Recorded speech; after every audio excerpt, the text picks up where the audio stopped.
There is something your dog does only for you. Not for everyone who feeds them. Not for every visitor who scratches behind their ears. Not even for every person they genuinely like. Just for the one human their nervous system has quietly selected above everyone else. Most owners feel this before they can put words to it. They notice the different greeting. The way their dog searches a crowded room for one particular face. The way a single glance, a single voice, a single hand reaching down seems to change the dog's entire body. But the explanation people reach for is usually too simple. They call it habit. They call it affection. They call it loyalty. The truth runs deeper. Dogs do not give their most meaningful behaviors to everyone. They save certain signals for the one person who has become their safest place, their emotional anchor, the center point of their world. Here are 5 things dogs only do for that person. Watch your dog in a room full of people. They might wander around, greet others, accept food or attention from anyone offering it. But every so often, something small happens. Their eyes find you. A quick glance across the room. A brief pause before they settle back into whatever they were doing. Most people miss this entirely, it looks too small to matter. But in canine behavior, that glance is not random. It is called social referencing. Your dog is using you as the emotional reference point for the entire environment. If you are calm, the room feels safer to them.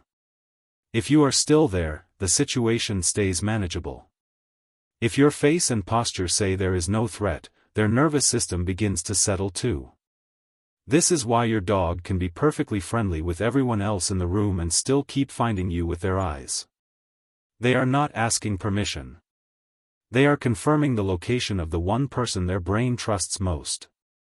That glance is your dog quietly saying, "As long as I can find you, I can relax." There is a difference between a dog who is pleased to see someone, and a dog whose entire body changes because you walked through the door. With other people, you might see a tail wag, ears lifting, a flash of excitement. With their favorite person, it often becomes something the dog can barely contain.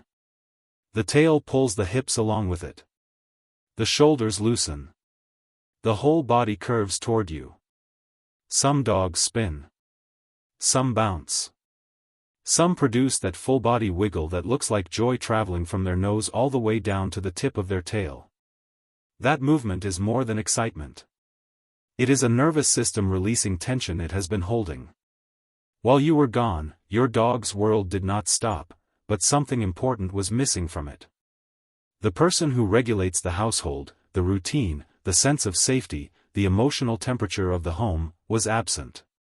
So when you walk back in, your dog is not simply happy. Their body is resetting. The full-body greeting is saying, "The center is back." That is why it feels different with you, because it is different.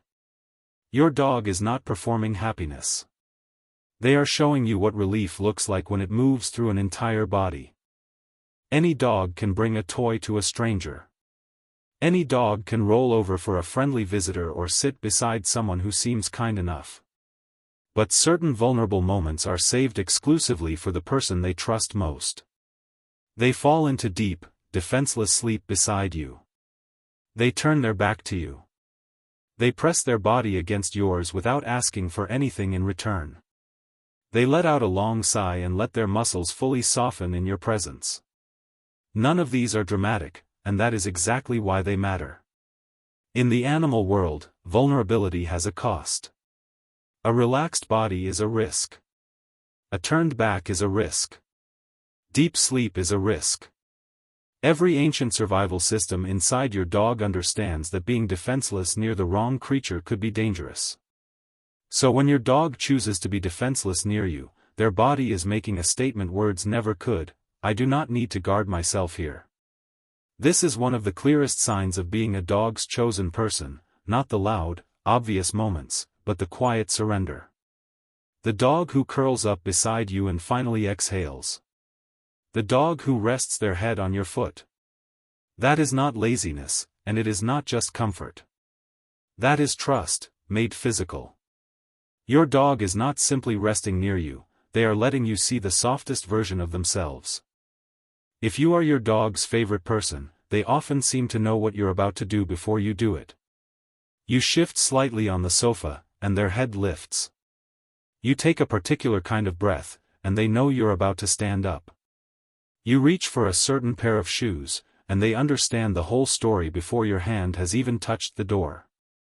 It can feel almost uncanny. But it isn't magic, it's attention. Dogs are extraordinary readers of human micromovement.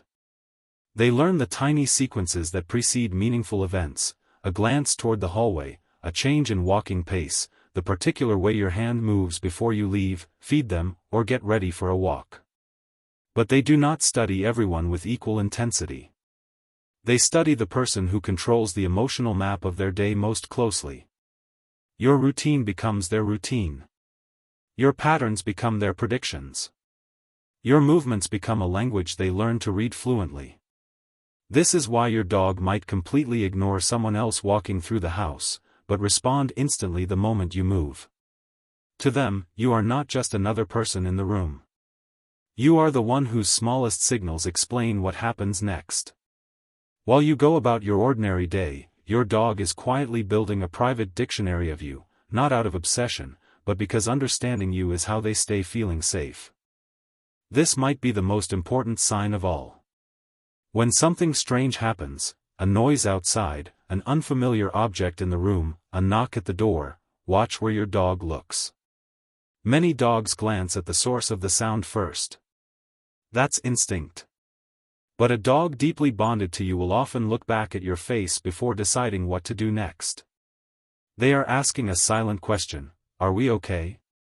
Your response becomes information. If your body stays relaxed, their alarm lowers. If your voice stays calm, they begin to settle. If you move with confidence, they follow that confidence. This doesn't mean your dog thinks you're infallible. It means their brain has gathered enough evidence over time to trust your judgment. Every calm response, every safe walk, every moment of uncertainty you help them through has quietly built a case in their mind. And again, they return to you. Being your dog's favorite person was never really about who gives the most treats or uses the sweetest voice. Those things matter, but they are not the foundation. The foundation is safety, repeated until it becomes belief. Your dog chose their favorite person through thousands of ordinary moments, the way you come home, the way you touch them, the way you stay predictable, the way your presence makes hard things easier to get through. And once that choice has been made, it shows up everywhere. In the glance across a crowded room. In the greeting that takes over their whole body. In the deep sleep beside you. In the way they read your smallest movements. In the way they search for your face when the world feels uncertain. None of it is random. It is evidence of a bond your dog shows you every single day, in the only language available to them. So the next time your dog looks back to find you, presses against your leg, follows a tiny movement you didn't even realize you made, or settles beside you with that long, heavy sigh, don't brush it off as ordinary. To your dog, it isn't ordinary. It is them saying, out of everyone, I choose you. Subscribe to Raffaloo, and tell Remy's friends what your dog does that makes you feel chosen. Paw prints.